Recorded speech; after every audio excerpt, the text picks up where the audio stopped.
నారాయణం నమస్కృత్య నరం చైవ నరోత్తమం దేవీం సరస్వతిం వ్యాసం తతో జయముదీరయే. నమో మహావదన్యాయ కృష్ణ ప్రేమ ప్రదాయతే కృష్ణాయ కృష్ణ చైతన్య నామ్నే గౌరత్విషే నమః. హే కృష్ణ కరుణ సింధు దీనబంధో జగత్పతే గోపీశ గోపికా కాంత రాధాకాంత నమోస్తుతే.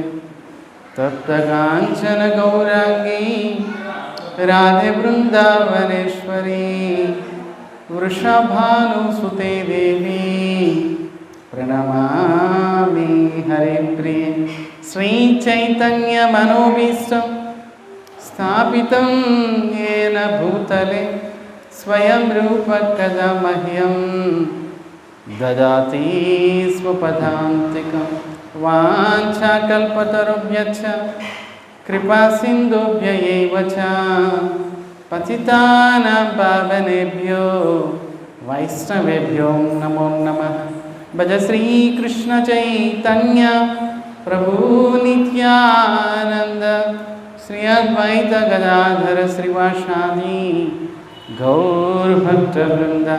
హరే కృష్ణ కృష్ణ కృష్ణ హరే హరే హరే రామ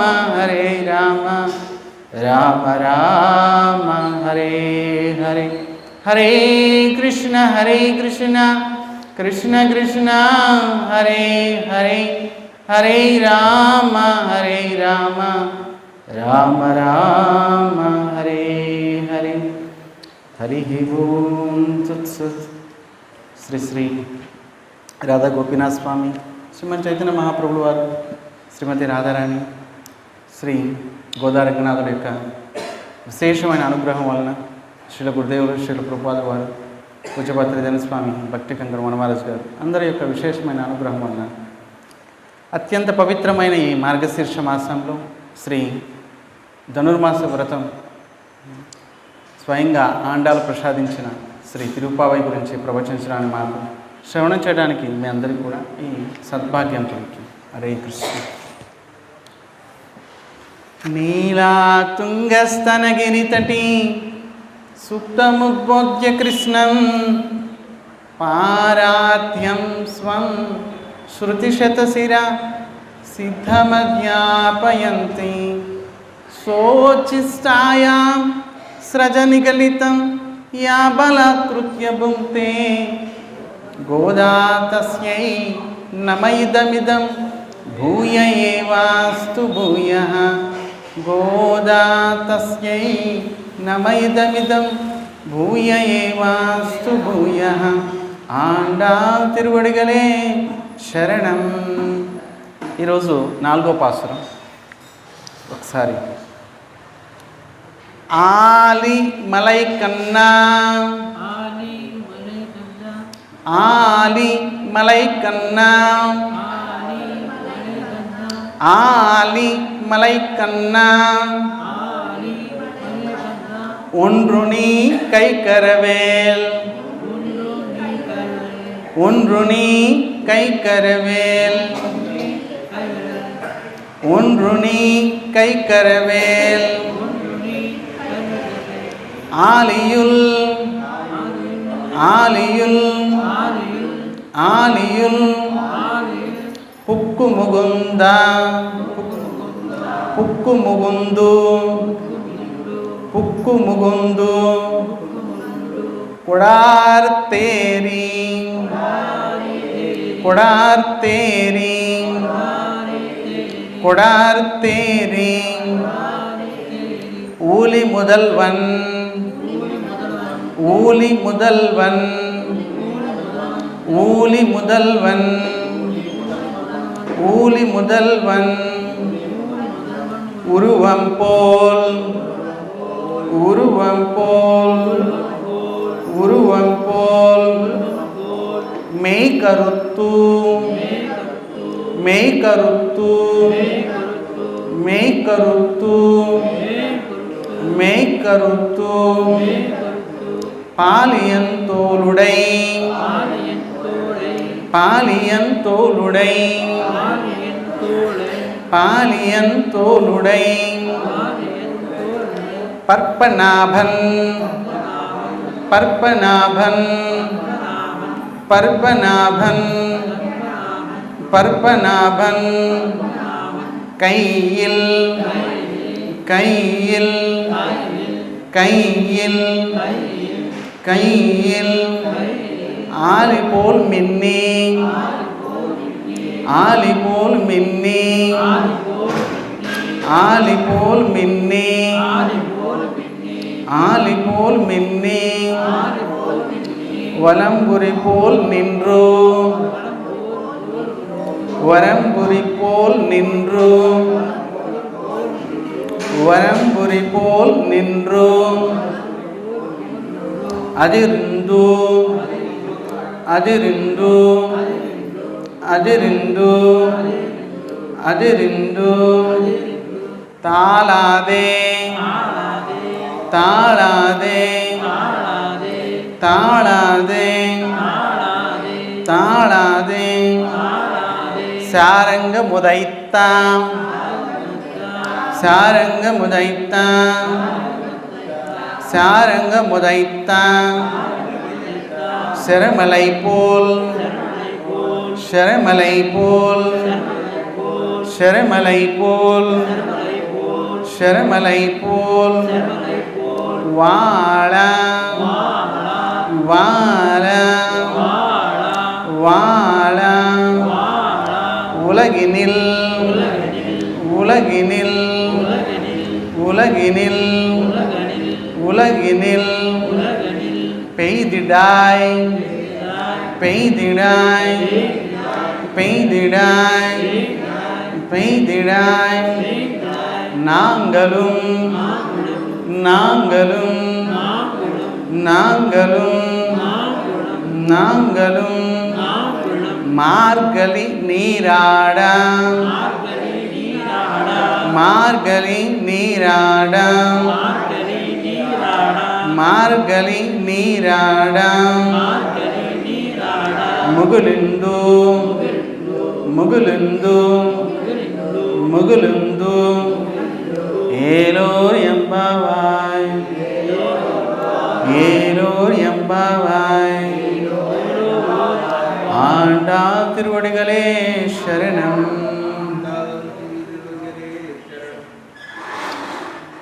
ఈరోజు 4వ పాసురం. ఇప్పటి వరకు కూడా 3 పాసురాల్లో మొట్టమొదటి పాసురంలో వ్రతం అంటే ఏంటి, నారాయణ నామాన్ని జపించడం, అలాగే యశోదానంద మహారాజులు వారు దయతలిస్తే కృష్ణుడి దర్శనం అవశ్యం అవుతుంది అంటూ మొదటి పాసురంలో, ఇక 2వ పాసురంలో వ్రతానికి కావలసిన నియమాలు, ఏ విధంగా నియమాలు పాటించాలి అని 2వ పాసురంలో, 3వ పాసురంలో స్వయంగా వామన భగవంతుడి గురించి వివరించారు. అద్భుతంగా స్వామి స్వయంగా మనకి ఫలితం ఇస్తారు. మరి ఫలితం పొందడంలో సందేహం వద్దు అంటూ అమ్మవారు చెప్పారు. ఈ 4వ పాసురంలో దేవతలు సైతం మనకి సహాయం చేస్తారు. నిజానికి దేవతలు కూడా భయపడతారు కృష్ణ భక్తులను చూసి. వదతి యమ తస్య కర్ణమూలే ప్రభుర్ అహం అన్యనృణ నా వైష్ణవాన. యమధర్మరాజు యమదూతుల దగ్గరికి వెళ్ళి వాళ్ళ చెవిలో చెప్తున్నారు, వైష్ణవులు ఉంటారు జాగ్రత్త, వైష్ణవులు ఉంటారు జాగ్రత్త. ఎవరి నుదుటి మీద ఊర్ధ్వపుండ్రం ఉంటుంది, త్రిపుండ్రం కాదు, ఊర్ధ్వపుండ్రం ఉంటుంది, వారి నుండి దూరంగా ఉండండి. ఎవరి మెడలో తులసి మాల ఉంటుంది, వారి నుండి దూరంగా ఉండండి. ఎవరి జిహ్వ నోట్లో సదా హరినామం జపిస్తూ ఉంటారు, వారి నుండి దూరంగా ఉండాలి. ప్రభుర్ అహం అన్యనుడాం నా వైష్ణవ. నేను ప్రభువుని అందరికీ, కానీ వైష్ణవులకు కాదు. వారు మన కస్టమర్స్ కాదు అంటూ యమధర్మరాజు యమదూతలకి డ్యూటీకి వెళ్తున్నారు. వారి చెవిలో చెప్తున్నారు, మెల్లగా డ్యూటీ జాగ్రత్తగా చేయండి. ఎప్పటి నుంచి? అజామిలుడు ఎప్పుడైతే అంతిమ సమయంలో నారాయణ అంటూ పెద్దగా ఉచ్చారణ చేశారు. నిజానికి అజామిలుడు భయంకరమైన పాపి. తాను అన్ని పాపాలు చేశాడు, చేయని పాపం అంటూ లేదు. అంతిమ సమయంలో తన చిన్న కుమారుడు, అందరికంటే చిన్నవాడు, మరి సాధువులు చెప్పినట్లుగా నారాయణ అనే పేరు పెట్టారు. మరి ఆ పిల్లవాడి మీద ఉన్న మమకారంతో ఎప్పుడైతే యమదూతలు వచ్చారు, భయంతో నారాయణ అని ఒకసారి అన్నారు. అనడంతో నిజానికి విష్ణుదూతలు పరిగెత్తుకుంటూ వచ్చారు. నా ప్రభువు నామం ఎక్కడ వినిపిస్తుంది. అప్పుడు యమదూతలు చూశారు, ఎవరయ్యా మీరు? విష్ణుదూతలు అన్నారు, ఖబర్దార్, సావధానం, మీరు యమపాసం వేస్తున్నారేంటి? నారాయణ భక్తుడు, వైష్ణవుడు. అప్పుడు యమదూతలు అన్నారు, అయ్యా ఆయన డైరీ చూడలేదు మీరు, ఒకసారి చూపిస్తే మీరే ఆశ్చర్యపోతారు. మీరు అంటున్నారు వైష్ణవుడు భక్తుడు అని అంటున్నారు, నిజానికి ఈయన చేయని పాపం అంటూ లేదు. విష్ణుదూతలు అన్నారు, వైష్ణవుడు చెయ్యి వేశారంటే మిమ్మల్ని కూడా సంహరించేస్తాం అంటూ. అప్పుడు యమదూతలు పరిగెత్తుకుంటూ యమధర్మరాజు దగ్గరికి వెళ్ళారు. ఈ రోజు నుంచి మేము డ్యూటీ చేయం, అసలు ఈ విషయం చెప్పండి, ఎంతమంది ప్రభువులు ఉన్నారేంటి, ఎంతమంది ఈ సృష్టికర్తలు ఉన్నారు అంటూ అడిగారు. అప్పుడు యమధర్మరాజు చెప్తున్నారు, అసలు ఏమైంది ఏంటి? ఇలా ఒక నలుగురు పురుషులు వచ్చారు, దివ్యమైన పురుషులు, చతుర్భుజాలు, శంఖచక్ర గదాపద్మాలు పట్టుకున్నారు, పీతాంబరధారి, శ్రీవత్ససి. మరి ఇంత అద్భుతమైన వారిని ఎప్పుడు చూడలేదు. మరి అందరికంటే పాపి అయిన అజామిలుడిని తీసుకురావడానికి మేము వెళ్ళాము, మాకు ప్రమోషన్ వస్తుందని చెప్పి. మరి వెళ్ళేసరికి ఏమైంది? అప్పుడు ఒక్కసారి నారాయణాన్ని ఉచ్చారణ చేశాడు. ఒక్కసారి నారాయణాన్ని చెప్పగానే ఇంత అద్భుతమైన ఫలితమా? ఈ జన్మ పాపాలు కాదు, అనంత కోటి జన్మల పాపాలు పోయాయి.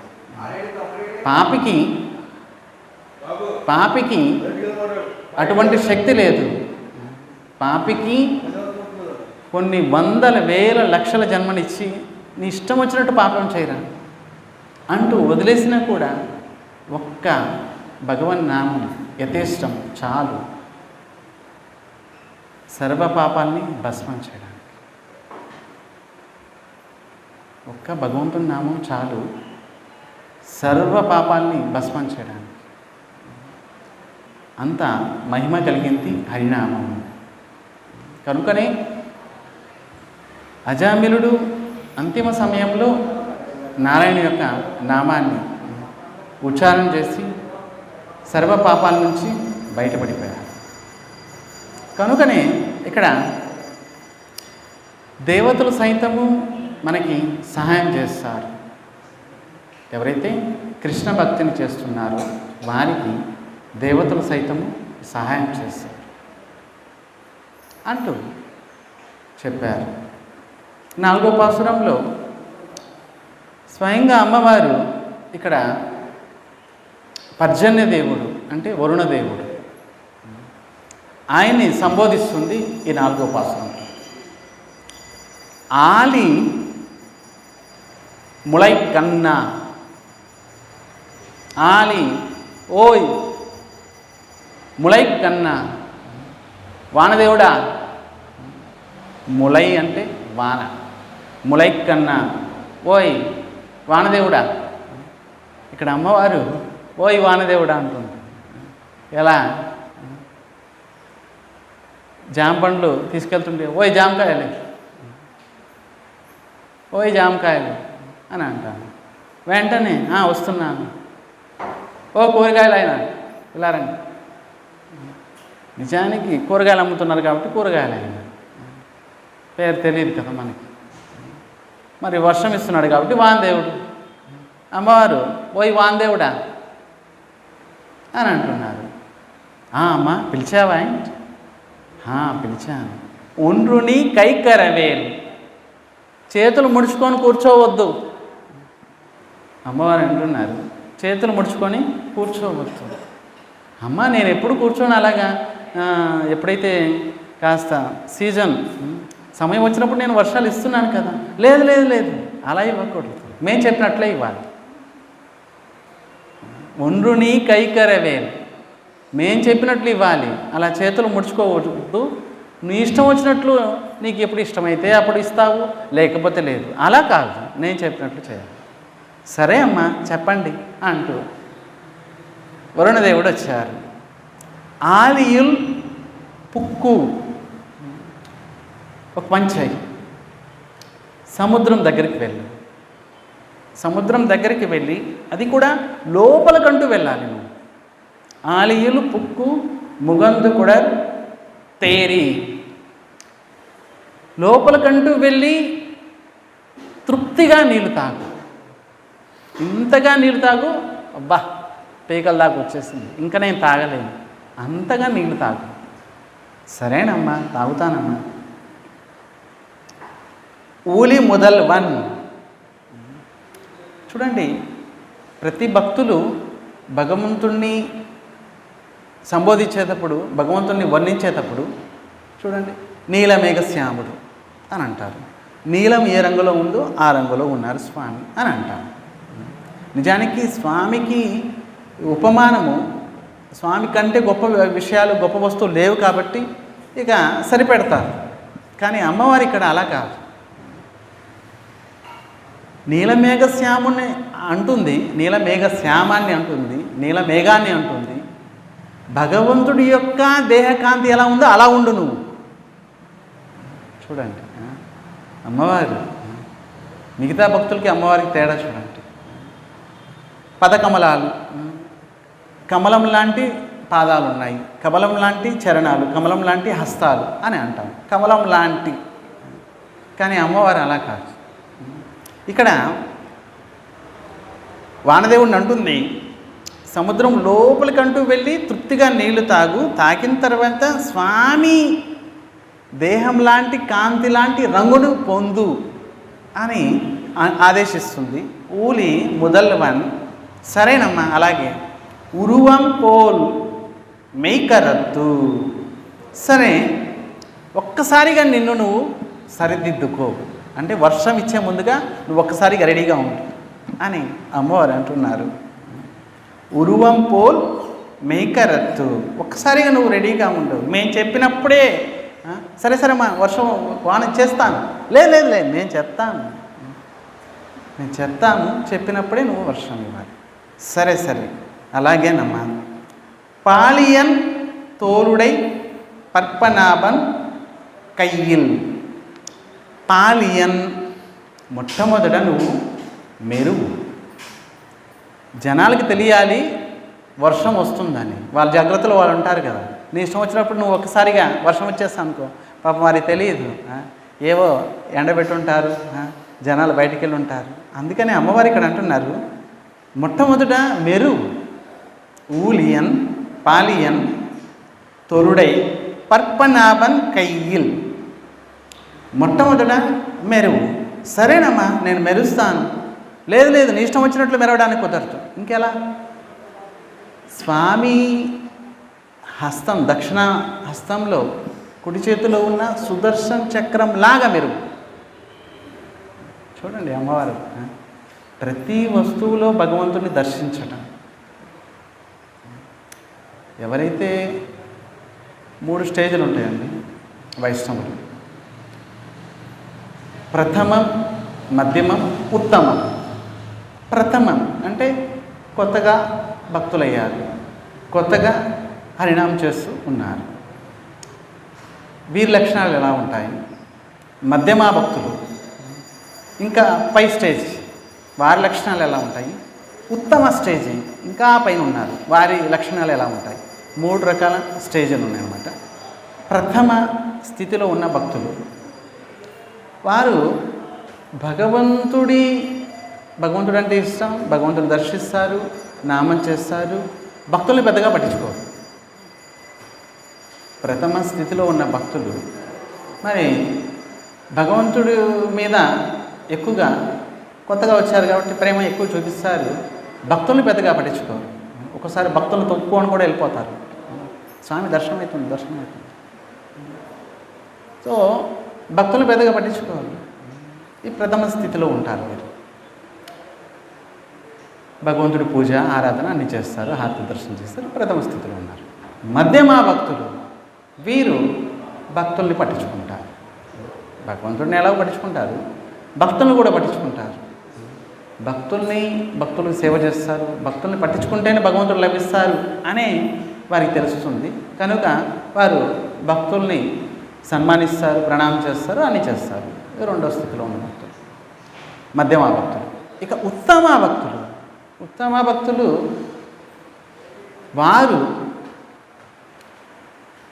వారి యొక్క ఉపస్థితిలో వారిని దర్శించడం వల్ల, వారి దగ్గర ఉపదేశాలు పొందడం వల్ల మనకు కూడా అనిపిస్తుంది, అబ్బా భగవంతుని భక్తులైతే బాగుంటుందని అభక్తులకు కూడా అనిపిస్తుంది. చూడండి, 3 రకాల స్టేజ్లు: ప్రథమ, మధ్యమ, ఉత్తమ. ఉత్తమ భక్తులు వారు పరమహంస స్థితిలో ఉంటారు. గురువుగారు, ఆచార్యులు వారిని ఒకసారి దర్శిస్తే చాలు, వారి దగ్గర ఉపదేశం పొందితే చాలు. మనకు కూడా అభక్తులు కూడా అనిపిస్తుంది, అబ్బా నేను కూడా రేపటి నుంచి తిలకం పెట్టుకుంటే బాగుంటుంది, నేను కూడా ఒకసారి తులసి వేసుకుంటే బాగుంటుంది, నేను కూడా హరినామం చేస్తే బాగుంటుంది అని వారికి అనిపిస్తుంది. అంతా ఆ స్థితిలో ఉంటారు ఉత్తమ భక్తులు. పరమహంసలు, ఆచార్యులు, గురుదేవులు అటువంటి వారి దర్శనం చేస్తే చాలు, వారి దగ్గర ఉపదేశం పొందితే చాలు. మరి అభక్తులు, నాస్తికులు కూడా వారికి కూడా అనిపిస్తుంది, భక్తులైతే బాగుంటుంది అనిపిస్తుంది వారికి. కనుక 3 రకాల స్టేజ్లు. ఇక్కడ అమ్మవారు అంటున్నారు, సుదర్శన్ చక్రంలాగా మెరువు ఒకసారిగా. సరేనమ్మా, నువ్వు చెప్పినట్లుగా సుదర్శన్ చక్రంలాగా మెరుస్తాను. తర్వాత వలంబురి పోల్ నిన్ను అజరిందు. సరే, ఇప్పుడు కాస్త ఉరుము. మొట్టమొదట మెరుగు, తర్వాత ఉరుము. ఎలా ఉరుమాలి? నీ ఇష్టం వచ్చినట్లు ఉరిస్తే కుదరదు. ఉరుమాలి ఎలాగంటే స్వామి చేతిలో ఉన్న పాంచజన్య శంఖం ఎలాగా ధ్వనిస్తుంది అలా ఉరుము. చూడండి, అమ్మవారు ప్రతిదీ కూడా భగవంతునితోటి సంబోధిస్తుంది. మరి ఉత్తమ భక్తులు సర్వత్రా భగవంతుని దర్శిస్తారండి. చెట్టును చూసినా కూడా భగవంతుడే దర్శనమిస్తారు, స్తంభం చూసినా కూడా భగవంతుని దర్శిస్తారు, అణువున భగవంతుని దర్శిస్తారు ఉత్తమ భక్తులు. వారి యొక్క స్థితి అలాగుంటుందన్నమాట. కానీ ఆ భక్తులు భగవంతుడిలో కూడా భగవంతుడిని చూడలేరు. చూడండి, ఆ భక్తులు భగవంతుడిలో కూడా భగవంతుడిని చూడలేరు. ఒక మూర్తి, ఒక స్టాచ్యూ, ఒక విగ్రహం, ఇది ఒక విగ్రహం, అన్ని విగ్రహాల అలాగే ఇది ఒక విగ్రహం, ఒక మూర్తి అని. నిజానికి గోస్వాములు అంటున్నారు, తుమ్మి మూర్తి నహే సాక్షాత్తు వ్రజేంద్రని అన్నారు. సాక్షాత్తు భగవంతుడే మన యొక్క సేవని పొందడానికి, మనకి సులభంగా ఉండడానికే శ్రీ విగ్రహ రూపంలో మన ఎదురుగా ఉన్నారు. భగవంతుడు ఒకటి అంతర్యామి, అందరి హృదయాల్లో ఉన్నారు స్వామి, అంతర్యామి.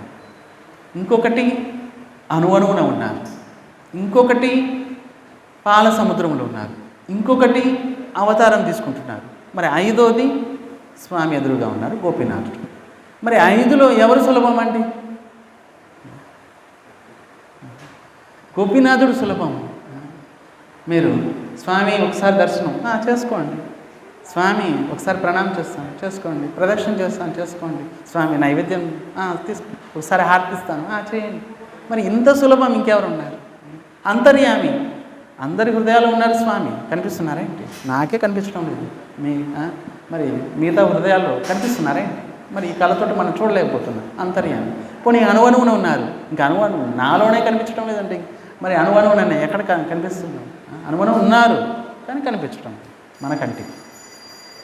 పాల సముద్రంలో ఉన్నారు, అది చాలా దూరంలో ఉంది. మరి ఇంక అక్కడికి మరి రోజు వెళ్ళి వచ్చేస్తాం ఏంటి? దర్శనం చేసుకుని మరి సులభం కాదు. పోనీ అవతారం తీసుకుంటున్నాను, పోనీ అవతారం ఇప్పుడు ప్రస్తుతం అవతారం ఒకవేళ తీసుకున్నా కూడా మనం గుర్తించలేము అటువంటి పరిస్థితి. శ్రీ చైతన్య మహాప్రభులు వారు 500 సంవత్సరాల క్రితము అవతారం తీసుకున్నారు, రాధాకృష్ణుడి యొక్క మిళితతను. మరి ఆయన గుర్తించిన వారు ఎవరు? చాలా తక్కువ. మరి గుర్తిస్తే లాభం పొందుతారు. అవతరించినప్పుడు 4 స్టేజ్లు. 5వది స్వామి ఎదురుగా ఉన్నారు. సులభం, స్వామి సులభం. మీరు స్తుతించాలి, ప్రార్థించాలి, ఏం చేయాలన్నా, పోనీ మీ మనసులో మాటలు స్వామి చెప్పాలన్నా సరే చెప్పండి అంటూ. కనుక ఆచార్యుడు గురుదేవులు వారు దయతలిచి మనలాంటి పతితుల్ని ఉద్ధరించడానికి ఇలా మందిరం స్థాపించి స్వామిని కూర్చోబెట్టి మనకి సులభం చేశారు. లేకపోతే ఇలా మొట్టమొదట శ్రీ రంగనాథుడు సృష్టి ఆరంభంలో రంగనాథుడు మొట్టమొదట బ్రహ్మ యొక్క హృదయ కమలం నుంచి ప్రకటమయ్యారు. మొట్టమొదట ఈ సూర్యవంశంలో వచ్చిన రాజులు స్వయంగా శ్రీరామచంద్రుడు కూడా రంగనాథుడిని పూజించారు, అర్చించారు.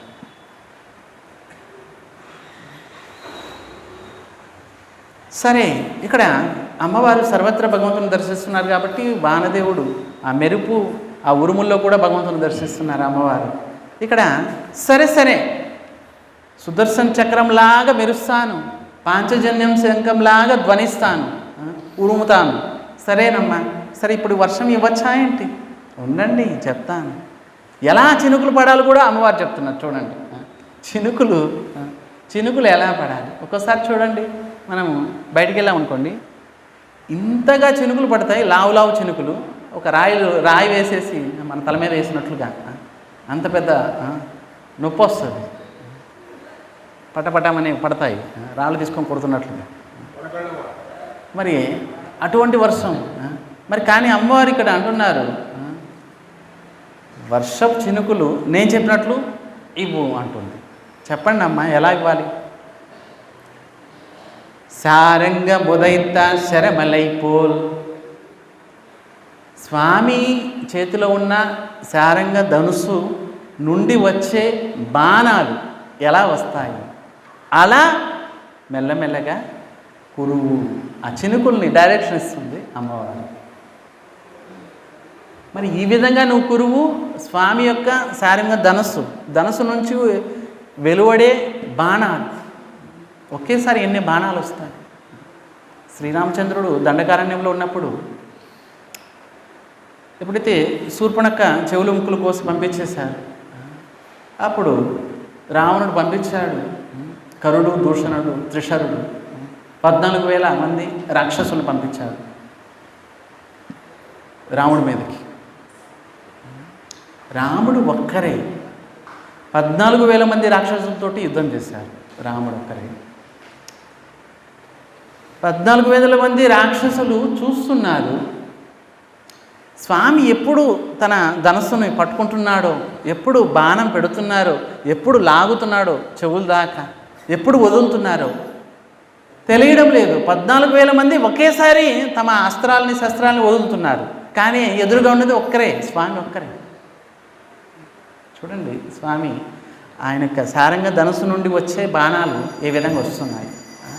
మరి 14,000 మంది ఇలా ఆశ్చర్యపోతున్నారు. వారి చేతులు కాళ్ళు తెగి పడిపోతున్నాయి, రక్తము నదిలా ప్రవహిస్తుంది. కానీ వారికి అర్థం కావడం లేదు, స్వామి ఎప్పుడు బాణాలు అంబుల పొద నుంచి బాణం ఎప్పుడు తీస్తున్నారు, ఎప్పుడు పెడుతున్నారు, ఎప్పుడు గురి చూస్తున్నారు, ఎప్పుడు లాగుతున్నారు, ఎప్పుడు వదులుతున్నారు తెలియదు. 14,000 మంది రాక్షసులు ఎదురుగా ఉన్నారు.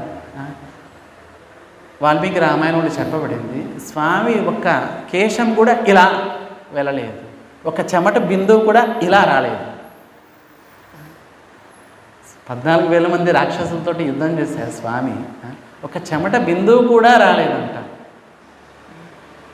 అంత శక్తివంతుడు స్వామి. ఆయన సారంగ ధనుస్సు నుంచి వచ్చే బాణాలు ఆ విధంగా వస్తాయి. వర్షపు చినుకుల్ని మనం లెక్క పెట్టగలమా? మరి లెక్క పెట్టలేదు. అలాగే స్వామి ధనుస్సు నుంచి వచ్చే ఈ యొక్క బాణాలు కూడా మనం లెక్క పెట్టలేము, ఆ విధంగా వస్తాయి బాణాలు. ఇక్కడ అమ్మవారు చెప్తున్నారు, స్వామి ధనస్సు సారంగ ధనస్సు నుంచి వెలువడే బాణాలు ఏ విధంగా వస్తాయో ఆ విధంగా చినుకులు వర్షపు దారని ఇవ్వు అని అంటుంది అమ్మవారు. మరి ఇంత 14,000 మంది రాక్షసులతోటి యుద్ధం చేస్తే స్వామికి అలసట రాలేదు, అలుపు రాలేదు, చెమట బిందువు కూడా రాలేదు. కానీ అదే స్వామి ఎప్పుడైతే పుష్పవాటికలో మొట్టమొదటిసారి సీతాదేవిని దర్శించారు, మొట్టమొదటిసారి విశ్వామిత్రుడితోటి కలిసి వెళ్ళారు. ఎప్పుడైతే జనక మహారాజు సర్వత్రా నిమంత్రణ ఇచ్చారు, అయ్యా మా అమ్మాయి సీతాదేవి యొక్క స్వయంవరం, మా అమ్మాయిని ఎవరికి ఇస్తానంటే ఎవరైతే శివధనుసును విరుస్తారో, ఇది నియమం. సరే, సర్వత్రా రాజకుమారులు అందరూ వెళ్ళారు. మరి నిమంత్రణ ఇవ్వడానికి విశ్వామిత్రుడి దగ్గరికి కూడా వచ్చారు. నిజానికి జనక మహారాజు కూడా తెలియదు రాముడు లక్ష్మణుడు ఇక్కడ ఉన్నారని. విశ్వామిత్రుడికి తెలియచేయాలి, గురువుగారు చెప్పారు. విశ్వామిత్రుడు అన్నారు, రామా, ఇప్పటి వరకు నువ్వు యజ్ఞాన్ని రక్షించావు, ఇంకొక యజ్ఞం ఉంది, ఆ యజ్ఞం కూడా నువ్వే చేయాలి. స్వామి, ఇంకొక యజ్ఞమా? పదండి నేను తీసుకెళ్తాను అంటూ విశ్వామిత్రుడు తీసుకెళ్ళారు. తీసుకెళ్ళిన తర్వాత ఎప్పుడైతే విశ్వామిత్రుడు వస్తున్నారని తెలిసింది, జనక మహారాజు తన మంత్రులు అందరూ పరిగెత్తుకుంటూ వచ్చారు, స్వాగతం చెప్పారు. విశ్వామిత్రుడు ఉండడానికి అయోధ్య బయట ఒక పెద్ద తోట ఉంది, అక్కడే పుష్పవాటిక, అన్ని రకాల పుష్పాలు పండ్లు అన్నీ ఉన్నాయి. అక్కడే ఒక అతిథి గృహం ఏర్పాటు చేశారు. అక్కడే విశ్వామిత్రుడు, శ్రీరామచంద్రుడు, లక్ష్మణుడు అక్కడే ఉన్నారు. ఉదయాన్నే విశ్వామిత్రుడు అంటున్నారు, రామా, పూజకు వేలైంది, కాస్త పుష్పాలు తీసుకురా, ఈ పక్కనే ఉన్నాయి రకరకాల పుష్పాలు, తీసుకురా. సరే గురువుగారు అంటూ శ్రీరామచంద్రుడు వెళ్ళారు. శ్రీరామచంద్రుడు చూడండి మర్యాద పురుషోత్తముడు. శ్రీరామచంద్రుడు వెళ్ళారు గురుగారు చెప్పినట్లు. కానీ ఎవరైనా ఉంటే వాళ్ళని అడుగుదాం, ఒకసారి అడిగి తీసుకుందాం అనుకుంటున్నారు. శ్రీరామచంద్రుడు గురుగారు చెప్పారు, పుష్పవాటికలోనే తోటలోనే ఉన్నారు, అయినా కూడా చూడండి ఎవరైనా ఉంటే వాళ్ళని అడుగుదాం, అయ్యా మాకు కాస్త పుష్పాలు మా గురుగారు చెప్పారు తీసుకెళ్తాను. ఎవరు కనిపించలేదు, ఇంకా వెళ్ళారు, లోపలికి వెళ్తారు. అదే సమయంలో జానకీదేవి, సీతా అమ్మవారు తన చలికెత్తులతోటి పుష్పవాటికలోకి ప్రవేశించింది. ప్రతిరోజు వస్తున్నారో లేదో తెలియదు, ఆ రోజు వచ్చారు. వచ్చిన తర్వాత ఆ పుష్పవాటికలోనే పార్వతీ మందిరం ఉంది. అందరూ అనుకున్నారు, ఒకసారి పార్వతీదేవికి ప్రణామం చేద్దాం, దర్శనం చేద్దాం, తర్వాత ఇంకా పుష్పవాటికలోకి వెళ్దాం, సరదాగా తిరుగుతాం అనుకున్నారు. కానీ ఒక చలికెత్త వీరి గ్రూపులో నుంచి డివైడ్ అయిపోయి, సరే మీరు వెళ్ళిపోండి, పార్వతీదేవిని దర్శించండి, నేను అలా తిరిగి వస్తాను, వస్తారే రారా? లేదు మేము రాము, అయితే నువ్వే వెళ్ళు, మరి నేనే వెళ్తున్నా అని చెప్పి ఆవిడ వెళ్ళిపోయింది. మిగతా వారందరూ పార్వతీదేవి మందిరంకి వెళ్ళారు. ఎప్పుడైతే ఆవిడ వెళ్ళింది, ఎప్పుడైతే శ్రీరామచంద్రుడు దర్శించింది మొట్టమొదటిసారిగా, చూడండి ఈ చలికెత్త దర్శించింది, అద్భుతమైన సౌందర్యం, జీవితంలో మొట్టమొదటిసారి దర్శించి పరిగెత్తుకుంటూ వచ్చింది. ఒక అద్భుతమైన సౌందర్యం, రాజకుమార్ రూపంలో మన పుష్పవాటికలో ప్రవేశించారు, ఒకసారి దర్శిద్దాం అంటూ అన్నది. మరి అందరూ పరిగెత్తుకుంటూ వెళ్ళారు, అందరూ వెతుకుతున్నారు, ఎవరికి కనిపించలేదు. సీతాదేవి వెళ్ళారు. ఎప్పుడైతే పుష్పవాటికలో పుష్పాన్ని సంగ్రహిస్తున్నారు స్వామి, సంగ్రహిస్తూ ఇలా చూశారు. అటువైపు సీతాదేవి మరి స్వామిని చూడటానికి ఎప్పుడైతే ఆ క్షణంలోనే స్వామివారి కళ్ళు సీతాదేవి కళ్ళు 2 కళ్ళు కలిశాయి. ఆ క్షణంలో స్వామి హృదయంలో భయం వచ్చేసింది. చూడండి, ఆ క్షణంలో స్వామికి చెమట బిందువులు వచ్చేసాయి. ఎవరైతే 14,000 మంది రాక్షసులతోటి యుద్ధం చేసేటప్పుడు రాని చెమట బిందువులు, పుష్పాలను సంగ్రహించేటప్పుడు సీతాదేవిని మొట్టమొదటిసారి దర్శించినప్పుడు ఆ క్షణంలో మరి ఆవిడ యొక్క చంద్రబింబం లాంటి ముఖార బిందాన్ని దర్శించినప్పుడు స్వామి అప్పుడు చెమట బిందువులు వచ్చాయి. లక్ష్మణుడు స్వయంగా అడుగుతున్నాడు, ఏంటి ఎన్ని కష్టాలు, పెద్ద పెద్ద రాళ్ళు పెద్ద పెద్ద పర్వతాలు ఏమైనా మోసావా అని లక్ష్మణుడు. మరి శ్రీరామచంద్రుడు మర్యాద పురుషోత్తముడు గురువుగారి దగ్గరికి వెళ్ళి అన్నీ చెప్తున్నాడు. ఇలా ఒక అమ్మాయిని చూశానండి, రాజకుమార్తెని, చాలా అన్నీ చెప్తున్నారు.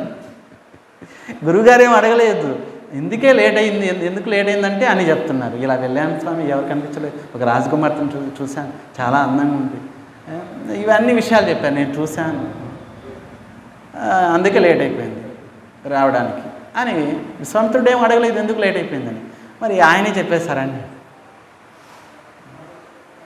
విశ్వామిత్రుడు అంటారు, మరి యజ్ఞానికి అని చెప్పాను కదా, ఈ యజ్ఞమే పూర్తి చేయాలి.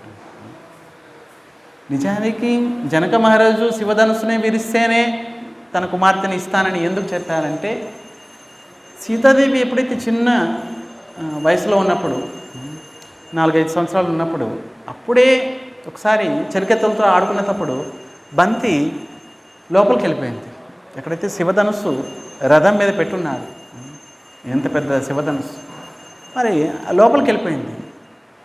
అమ్మవారు సీతమ్మవారు తన ఎడమ చేతితోటి ఇలా అన్నారు, అంతే అనగానే ముందు కదిలిపోయింది, బాల్ తీసుకొని వచ్చారు ఆ బంతిని. జనక మహారాజు ఎప్పుడైతే విన్నారు ఈ మాటల్ని, నా కుమార్తెను వారికే ఇస్తాను ఎవరైతే శివధనుసుని విరవగలరు అంటూ మరి నిమంత్రణ అందరికి ఇచ్చారు. నిజానికి అదనమాట విషయం. ఎప్పుడో పరంపర నుంచి తన తాత ముత్తాతల నుంచి వచ్చే శివధనుస్సుని విరవాల్సిన అవసరం లేదు. కానీ నా కుమార్తె స్వయంగా లక్ష్మీదేవి, మరి నారాయణుడే కదా విరవగలడు శివధనుస్సుని, ఇంకెవరు విరవలేరు. కనుక స్వయంగా నారాయణుడే తగినవాడు నా కుమార్తెకి అని చెప్పి ఈ విధంగా ఏర్పాటు చేశారు స్వయంవరం వరకు. మరి అటువంటి సారంగా ధనుస్సు నుండి వెలువడే బాణాల్లాగా వర్షం కురిపించు అంటూ అమ్మవారు అంటున్నారు. ఇంకా ఏం చెప్పండి, వాల ఉలగినిల్ పెయిటుడు నాంగలు మార్గలి నీరాడ ముగలుందు. ఇంకా ఏంటి అమ్మవారు చెప్తున్నారు, సరే ఈ విధంగా బాణాలు కుర్చిన తర్వాత మాకు అనువుగా ఉండాలి. ఎలా? మార్గశీర్ష వ్రతం చేస్తున్నాము, మేము వ్రతం చేస్తున్నాం కాబట్టి మేము స్నానానికి వెళ్తాము. వెళ్తుంటే ఇలా ఏర్పాటు చెయ్యి, మాకు వెళ్ళి ఆ యొక్క అద్భుతమైన ఆ యొక్క వర్షపు నీళ్ళు అక్కడ స్నానం చేయడానికి అనువుగా ఏర్పాటు చెయ్యి అని అంటున్నారు. చూడండి ఇక్కడ మార్గలి నీరాడ ముగలిందు అంటే, ముగలిందు అంటే సంతోషంతో వర్షం ఇవ్వు స్వామి అని అంటున్నారు ఇక్కడ అమ్మవారు. ఇన్నిసార్లు చెప్తున్నారు, అలా మెరవండి, ఇలా ఉరవండి, ఇలా వర్షం ఇవ్వండి అని మేము ఇన్ని చెప్పాం కదా, కాస్త ముఖం ముడుచుకోవాకు, సంతోషంగా ఇవ్వవయ్యా స్వామి అని అంటూ ముగలిందు సంతోషంతో ఇవ్వండి అని అంటూ అమ్మవారు చెప్తున్నారు. ఇంకేంటి, మార్గలి నీరాడి, మార్గశీర్ష వ్రతం చేస్తున్నాము, మరి ఆ యొక్క వ్రతానికి తగినట్లుగా మేము స్నానం చేయడానికి అనువుగా ఇవ్వు అంటే చెప్పడం ఏంటంటే, చూడండి ఇప్పుడు వర్షం పడింది, ఒకసారి వర్షం పడడం వల్ల కాస్త కూస్త పడిందంటే బుడదగా ఉంటుంది. ఇంతగా ఉంటుంది అసలు కాలు పెట్టడానికి, మరి అసహ్యంగా ఉంటుంది.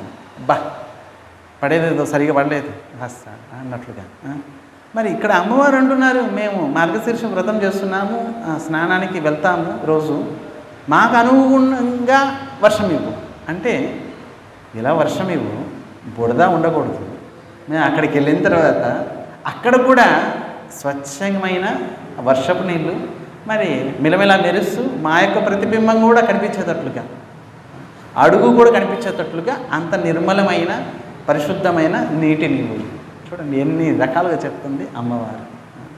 మరి అన్ని రకాలుగా చెప్పినా కూడా మరి పర్జన్య దేవుడు, వరుణ దేవుడు, అమ్మో మీరు వ్రతం చేస్తున్నారు, స్వామి వ్రతం చేస్తున్నారు, ధనుర్మాసం వ్రతం చేస్తున్నారు, సరేనమ్మా అంటూ చేతులు కట్టుకొని అమ్మవారు చెప్పినట్లుగా వర్షం ఇవ్వడానికి రెడీ అయ్యారు పర్జన్య దేవుడు.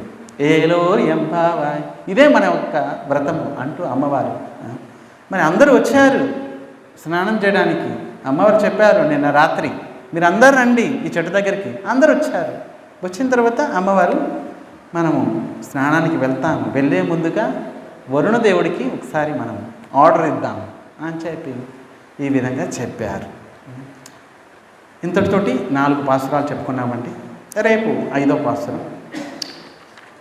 5వ పాసురంలో స్వామి యొక్క సామర్థ్యాన్ని, స్వామి ఎంత శక్తివంతుడు ఆ విషయాల గురించి రేపు చెప్తుంది. ఇక 6వ పాసురం నుంచి 15వ పాసురం వరకు కూడా రోజుకు ఒక్కొక్క గోపికని నిద్రలేపుతారు. అందరినీ పిలిచారు అమ్మవారు, కానీ అందులో కొంతమంది ఉంటారు కదా, అబ్బా ఇంకా తెల్లవారలేదులే, ఇంకా వస్తారు, నన్ను పిలుస్తారు, లేపుతారు, అప్పుడే వెళ్దాం అని కొంతమంది ఉంటారు. పిలిస్తేనే వస్తాను, మరి లేపితేనే లేస్తాను. మరి అలా అన్నప్పుడు అలాంటి వాళ్ళకి అమ్మవారు అంటారు, సరే వాళ్ళు కూడా మనం వ్రతం చేయకుండా ఉండకూడదు, వాళ్ళను కూడా మనము వెళ్ళి లేపి తీసుకెళ్దాం మనం అంటూ అమ్మవారు వారింటికి వెళ్ళి మరి నిద్ర లేపి తీసుకెళ్తుంది ఈ 10 మంది గోపికలు. మరి తర్వాత విషయం చెప్పుకుంటాం, 10 మంది ఎందుకు నిద్ర లేలేదు, ఈ 10 మంది ఎవరు, ఈ విషయాల గురించి మనం తర్వాత పాసురంలో చెప్పుకుంటాం. ఆండాల్ తిరువడిగలే శరణం. శ్రీ శ్రీనివాస శ్రీ వెంకటేశ భక్తవత్సల భాగవత ప్రియ నిత్య నిర్మల నీలమేఘ శ్యామ పురాణ పురుష పుండరీకాక్ష గోవిందాయ గోవింద గోవిందాయ గోవింద నందనందన నవనిత చోర పశుపాలక శ్రీ పాప విమోచన దుష్ట సంహార దురిత నివాయ శిష్య పరిపాలక కష్ట నివారణ గోవింద హై గోవింద గోవింద హై గోవింద వజ్రముకుచధర వరాహమూర్తివి గోపీ జనలుల గోవర్ధనోద్ధర దశరథ నందన దశముఖమర్ధన పక్షివాహన పాండవా ప్రియా గోవింద హై గోవింద గోవింద హై గోవింద మత్స్య కూర్మా మధుసూదన హరి వరాహ నరసింహ వామన భృగురమ బలరామానుజ బౌద్ధ కల్కిధర వేణుగాన ప్రియ వెంకటరమణ గోవింద హై గోవింద గోవింద హై గోవింద సీతానాయక परिपालक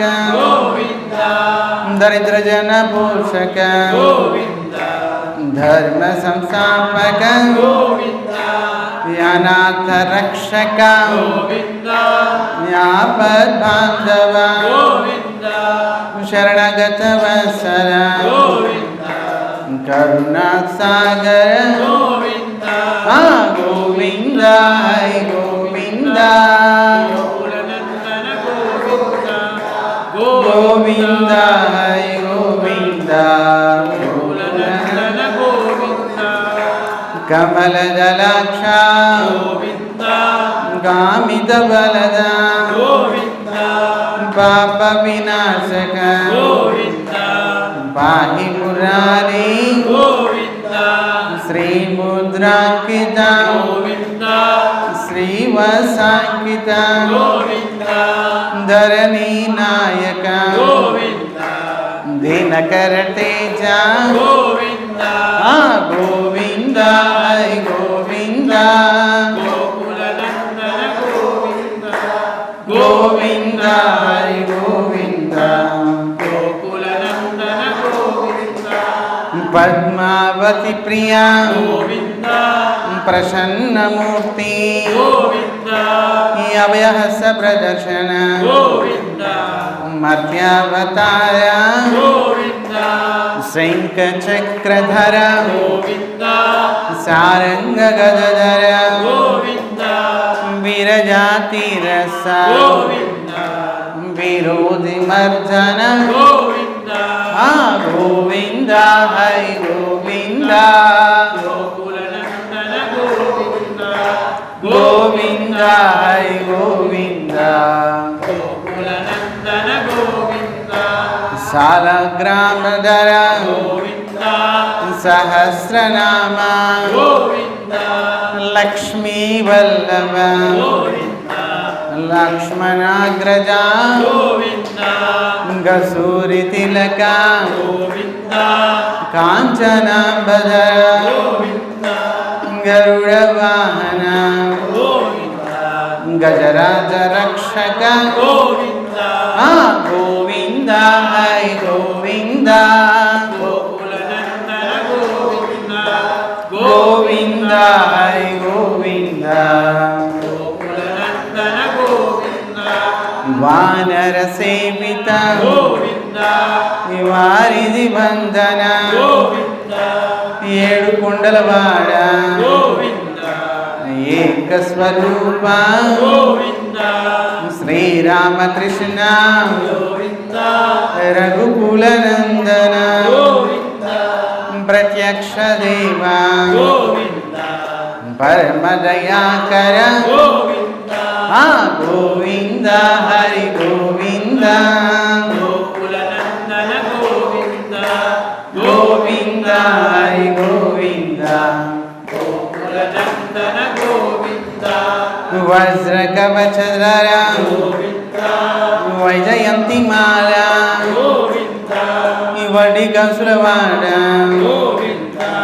वसुदेव तनया बिल्व पत्रार्चिता भिक्षुक संसुता श्री पुंरूपा शिवकेश मूर्ति गोविंद हरि गोविंद गोविंद हरि गोविंद ब्रह्मांड रूप भक्त रक्षक नित्य कल्याण नीरजनाभ याति राम प्रिया हरि सर्वोत्तम जनार्दन मूर्ति जगत साक्षी रूप गोविंद हरि गोविंद गोविंद हरि गोविंद अभिषेक प्रिया या बनिवायन రత్నకిరీట గోవింద రామానుజనుత గోవింద స్వయం ప్రకాశ గోవింద ఆశ్రిత పక్ష గోవింద నిత్య శుభప్రద గోవింద నిఖిల కేశ గోవింద గోవింద హై గోవింద గోకుల నందన గోవింద గోవింద హై గోవింద గోకుల నందన గోవింద ఆనంద రూప గోవింద ఆద్యాంతరహిత గోవింద ఈహ పరదాయక గోవింద ఈవరాజ రక్షక గోవింద పరమ దయాలో గోవింద పద్మనాభ హరి గోవింద తిరుమల వాస గోవింద తులసి వనమాల గోవింద గోవింద హరి గోవింద గోకుల నందన గోవింద గోవింద హరి గోవింద గోకుల నందన గోవింద శేషాద్రి నిలయ గోవింద శేష సాయి గోవింద శ్రీ శ్రీనివాస గోవింద శ్రీ వెంకటేశ గోవింద గోవింద హై గోవింద